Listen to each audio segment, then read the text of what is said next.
It is time for another professional match of StarCraft 2, and what I got for you today is a Zerg vs Protoss played on Newkirk Precinct.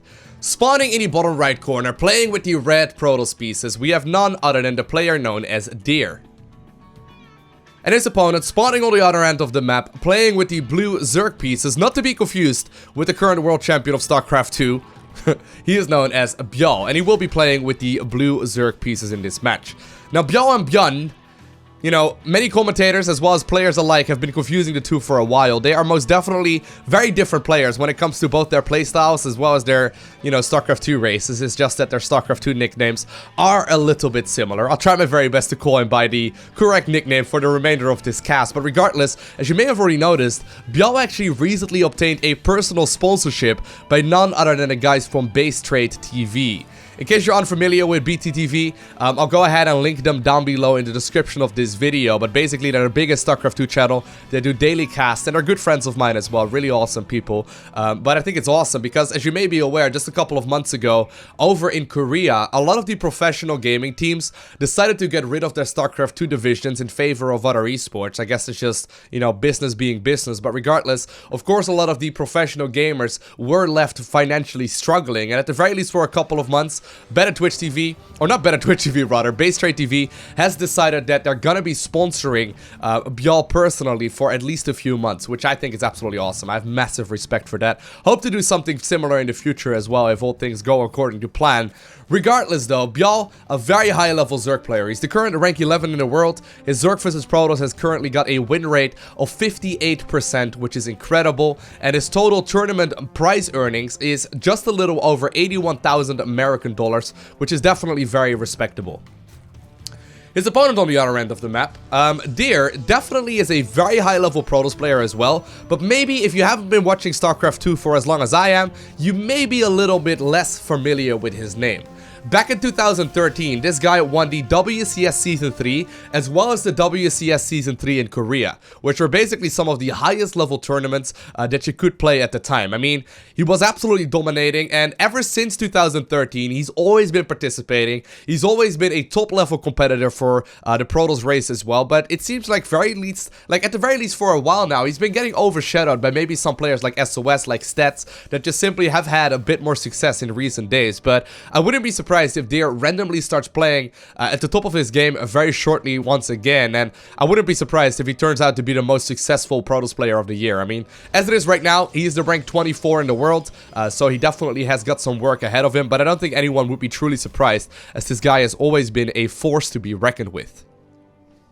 Zerg did manage to get into the main base right there of the Protoss player. He scouted out that indeed that Stargate went up really very early, which is awesome. And on top of that, he will very shortly be able to figure out as well that two gas geysers were indeed taken, which will give him all the information that he needed. Well, at the very least, he doesn't see it right here, but he can assume that that is indeed going to be the case. Now, Deer, when it comes to Zerg vs Protoss, plays a bit of an own strategy. I mean, he goes for a lot of Stargate-based openers, which I think is cool.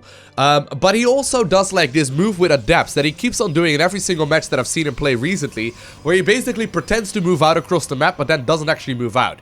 He forces like the reaction out of his Zerg opponent, but then doesn't actually move out with the Adepts. We'll see if this is going to be a similar case here as well, because of course, really what you're trying to do as a Protoss player in Protoss vs Zerg is prevent your opponent from making the drones that he so desperately wants to go ahead and create.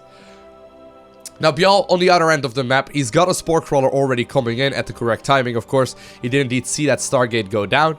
He's still producing a lot of probes, or a lot of drones here as well. And he got himself that early evolution chamber where he's researching the +1 melee upgrade that will not just benefit Ultralisk as well as Zerglings, but of course also Banelings, which is one of the main reasons to get this, because, you know, Banelings are incredibly good against the early game Adept harass. So we'll see if that is going to be the case in this particular match here as well. But let's be honest here. I mean, Adepts, as well as like Stargate units in general, are sort of like peas in a pod. They're extremely good at what they do. And here the first Oracle decides to apparently bypass that first oh my god, it actually is a really good position here for him. May be able to get a couple of kills, although that target firing right there was a little sloppy. They're not quite picking up any kills just yet, although that's a little bit better here already. We'll be able to get 3 kills here. Gotta be careful, and apparently, wow, the Oracle lives rather with 1 HP, but it will live to fight another day with that shields already regenerating here, and 3 kills going down here as well. Second Oracle going into the natural here as well. We'll be able to pick up at least a couple of kills very, very nicely. Picks up an additional 3 here at the very least for the time being.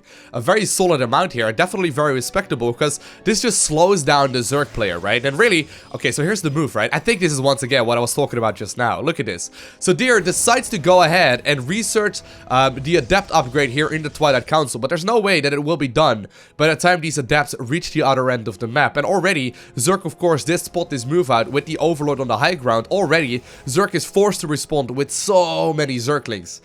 I wonder though, is Deer going to commit? I mean, he may make me look like a fool here. I wouldn't be surprised. But regardless, he keeps on doing this move here where he basically pretends to go for the aggression and then just simply moves back once he realizes that the Zerg has made their defenses here already. And look at that. It's similar right here once again. He decides to, I think he's at the very least going to try and back up out of here. That's exactly what he's doing. And he basically lives to fight another day. And really, what happened here? Nothing. But Zerg was not making drones, which is a huge, huge deal as well.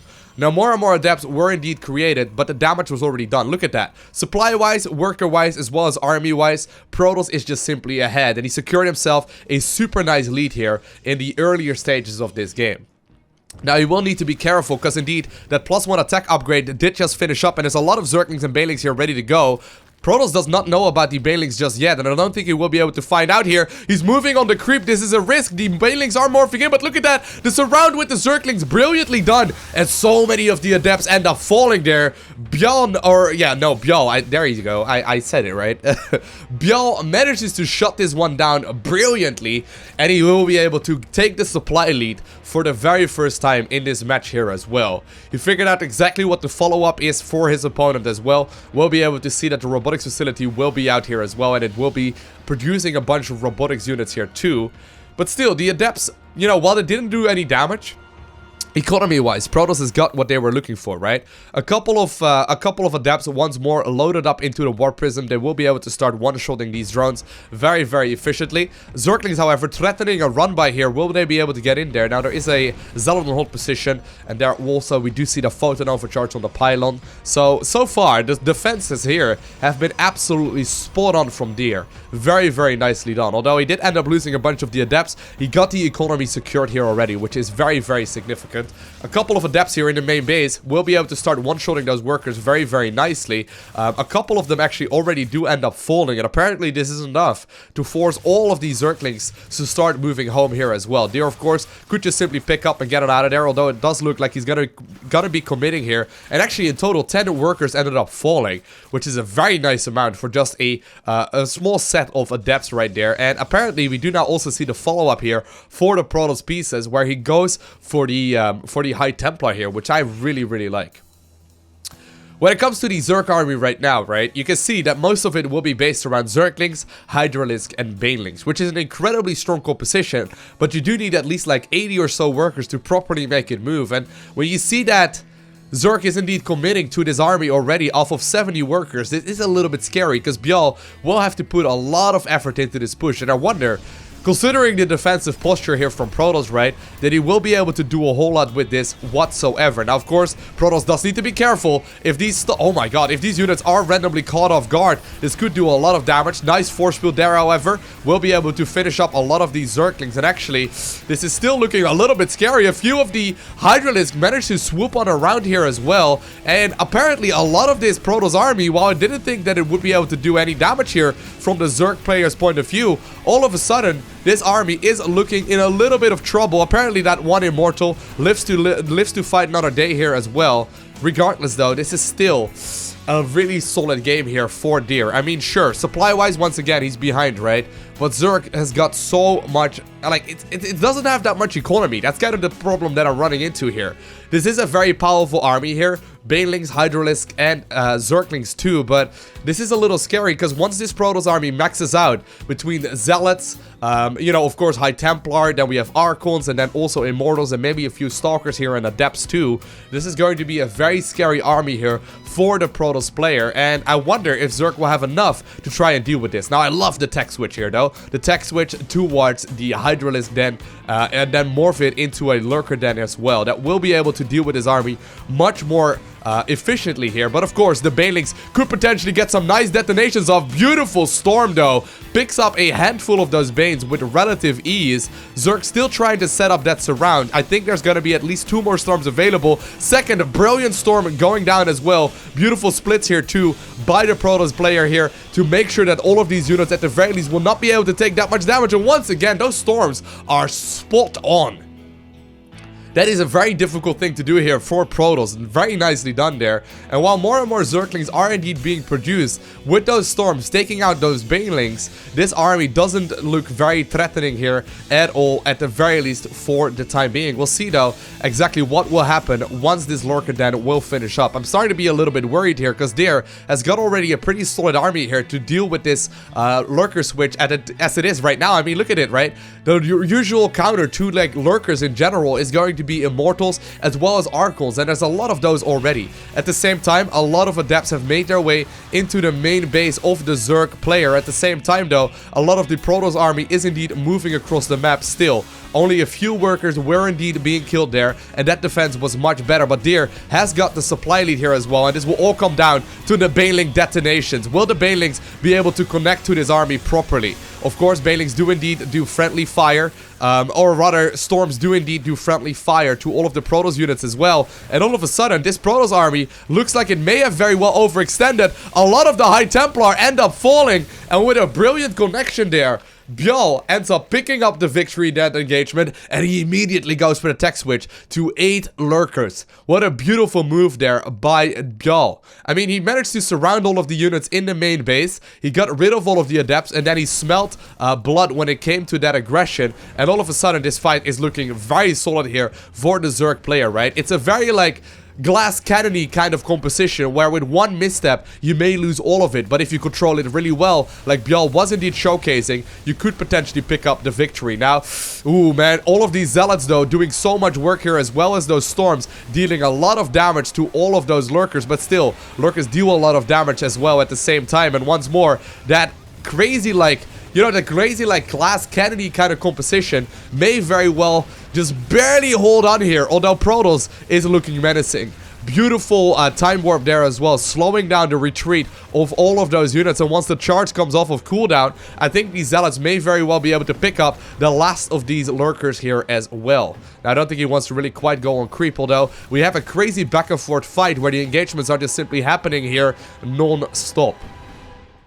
A new Oracle apparently being produced as well after the first ones that he had apparently got taken care of. He will be able to start tagging his opponent's army with this, but still, Protoss has got that economy, and really, like, Zerg has been taking the engagements quite nicely. He's been able to scout out what his opponent is doing as well, but he's not been able to hurt the economy here from the Protoss whatsoever. And whenever you are even as a Zerg player against the Protoss economy, you are basically behind, because Protoss army is generally speaking very, very cost efficient. Once again though, it will all come down to the control here. If these Banelings will end up falling here before any kind of solid engagements can be taken, that would be pretty much a game over. However, if these Zerglings manage to connect right on top of these High Templar, and they got a lot of Storms here available as well, this could easily go in favor here of all of the Zerg units here as well. At the same time, a couple of Adepts, or a couple of Zealots rather, have made their way to the under end of the map. They were able to do a little bit of damage and at the very least force the Zerg player to retreat for the time being.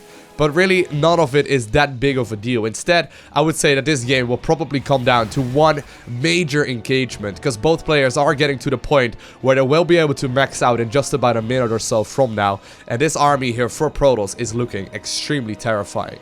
We finally do see that switch into the infestation pit here as well from ByuL. He may be able to start switching into these hive units very shortly too, and I think that if you would be able to get like Broodlords out here as the Zerg player, you would be very happy, because this Protoss army is not particularly great at that. But it looks like Deer may very well not be giving his opponent time here to switch into that composition, because it looks like he may be looking to move across the map here as well. He's got the army that he wants, he's got the army supply lead here as well, and while there are a few Lurkers here on the ground, there's a total of 5 of them burrowed right now. Most of this army is just simply Zerglings and Banelings, which once again can work out brilliantly, but could also be disaster with a properly placed storm. And so many High Templar here, really getting those Psionic Storms brilliantly in this match so far. I am looking here at this army composition of the Zerg, and I'm a little worried that Protoss will get too good of a trade here. But once again, the glass cannon composition can work out here as well. First storm, brilliant. Manages to pick up and split up his army absolutely beautifully. Once again, second storm, maybe a little bit more sloppy with those lurkers in the background as well, but still a very sufficient amount of damage was done there as well by the Protoss army. And still, that supply count so heavily in favor of the Protoss. He's got to be careful though, because of course, while we'll be able to spot those units on the ground here for the time being, Protoss will be able to, you know, do a little bit of damage here at the fort too. But if you overextend and the Zerglings get us around, this army could easily go and fall against all of the Zerg units. Once again, nice storm here, zoning away the Zerglings, forcing them to not engage properly. And look at that, right? Protoss just simply has got stormed for days, and he will be able to pick up this newly acquired expansion here as well for the Zerg player. And ByuL slowly is starting to fall. He's desperately trying to tech up right now towards that hive composition, but with no Spire yet, I'm starting to be a little bit worried that the Protoss will be able to overpower him before any kind of hive units can truly come out. And indeed, ByuL is forced to GG out with Deer playing a brilliant game. Once again, right, I would say the one major misstep that he made in this particular match was accidentally sacrificing the Adepts in the earlier stages of the game. But even at that point, right, he already had that third base economy secured. He was already getting himself stormed, and those High Templar just simply managed to do so much damage. Yeah, pretty much just perfect control right there by Deer, really not missing a beat. And I, you know, with 520 APM, am very, very impressed right there with the Protoss player with the red pieces in this particular match. I hope you enjoyed watching this cast. If you did, make sure you hit that like button down below to show your support. And while you're at it, you can follow me on Twitter, Instagram, and Facebook. Links are down below in the description. You can go ahead and subscribe to this channel as well so you get notifications as soon as I upload more. But other than that, I want to thank you very much so for watching. Have an amazing day. Do not forget to smile, alright? And I'll see you in the next one.